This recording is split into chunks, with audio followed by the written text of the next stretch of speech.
Now, the banks have criticized the move, saying Moody's decision is backward-looking. Is it? Look, the banks are dead. You know, there's a famous Russian short story, The Death of Ivan Ilyich, about a dead man who hears everyone talking around him. And that's what we're talking about when we're talking about the global banks. They're dead. They're corpses. No amount of aerosol trying to make the stink go away is going to change that. And that's what Christine Lagarde and these other folks at the IMF have failed to come to terms with. There's a huge problem in the banking sector. In their core, they are as dead as a corpse.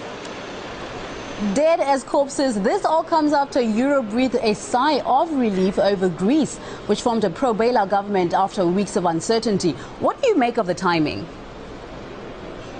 The timing makes no difference because starting in 2007, 2008, you had what's called in economics a Minsky moment, where the global indebtedness reached a critical amount of no amount of stimulus or any kind of policy changes would change the fact that the globe is embarking on this massive global deleveraging, which is going to end in massive defaults in banks across Europe and across the world. These major banks in Europe are technically insolvent. Deutsche Bank is insolvent. BNP is insolvent. Societe Generale is insolvent. JP Morgan, insolvent. And, of course, Lloyd Blankfein, who's here at the conference in St. Petersburg, his bank, Goldman Sachs, is also insolvent.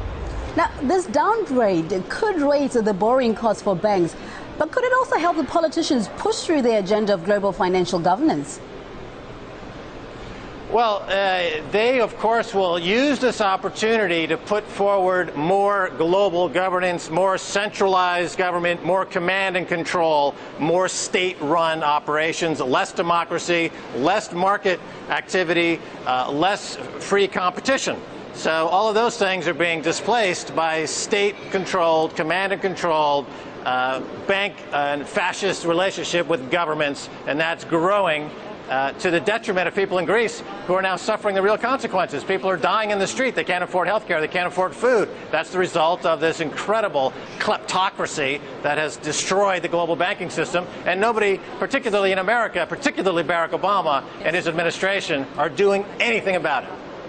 Now, the leaders of the Eurozone's four biggest economies are meeting in Rome, with the Italian Prime Minister Mario Monti saying there's 1 week left to save the Eurozone. But after years of failing to deal with the crisis, is 1 week enough to perform some kind of rescue? A miracle, maybe?